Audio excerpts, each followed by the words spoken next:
السلام عليكم ورحمة الله تعالى وبركاته.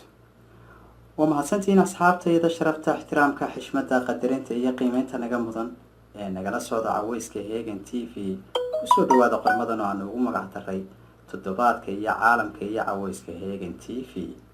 قرمضاني وحى عنه قاعد ديجدونا تدبات كستو إن صودا فوحيابه وحي سهبنا عن كل الله نقض بدينا وقدر كرم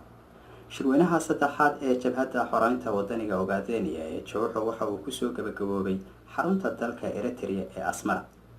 xubnaha golaha fulinta ONLF oo aan magacyadooda halkan idinka soo gudbin doono.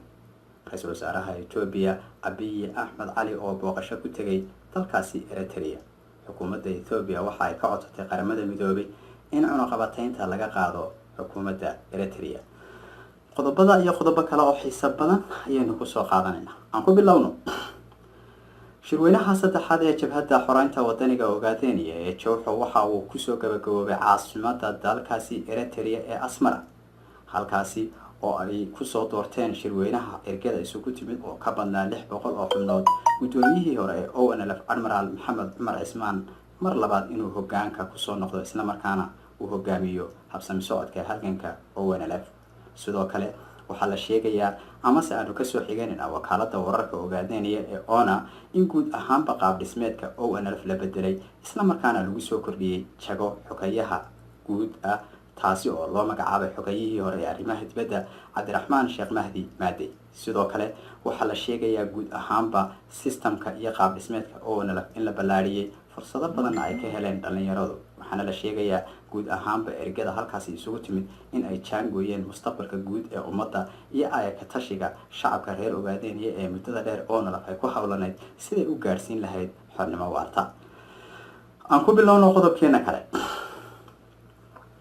waxaynu ka warqabnaa mar kasta oo ONLF ay shir isugu timaado waxaa isbedela guud ahaanba qaab dhismeedka ONLF. aan idiin soo gudbiyo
مسحدو قبت قبحون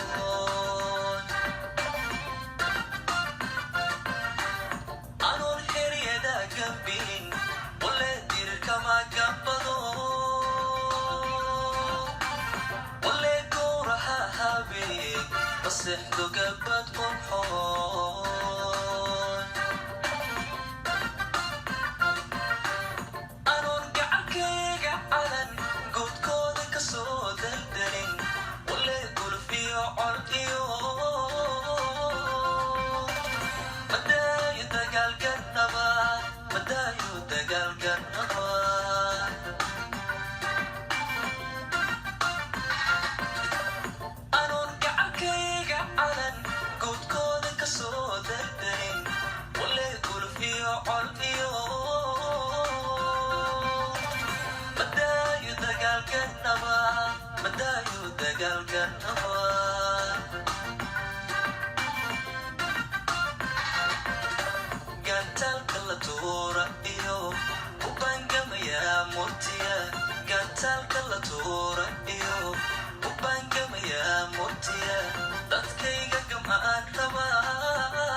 geyigeenu waa hodan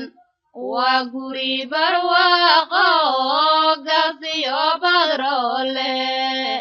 waa gooba wacano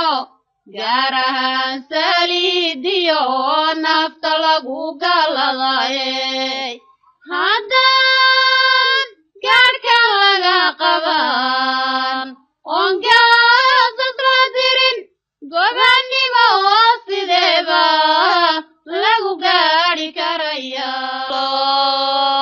yaa dhulkeeni habeenan ka dhixino weligii dhex joogo dheeftiisa yaa cuna dhinacyada nogbeediyo yangooday ka dheeraan kaawurta dheelida demaan tiyaf dheeriyo adoo dhen qoraxay yan war dher ka dhaadhicin deebsada dhirteedana dhada nay jigjigayo dhagax burdi waynayd dirdhabiya heraariyo yashiinila dhabudaga wada dhalashadeeniyo allan idinku dhaarshe maynaga dhex joogna dhulkeeni la dhacaya dhalashadeeniyo allan idinku dhaarshe maynaga dhex joogna dhulkeeni la dhacaya geyigeenu waa hodan waa guri barwaaqo gasiyo badroole waa gooba wacano gaar ahaan saliidiyo nafta lagu galadaye haddaan gaadhka laga qaban oon gaasas la dirin gobannimo sideeba lagu gaadhi karaya yaa dhulkeeni habeenan ka dhixino weligii dhex joogo dheeftiisa yaa cuna dhinacyada nogbeediyo yangooday ka dheer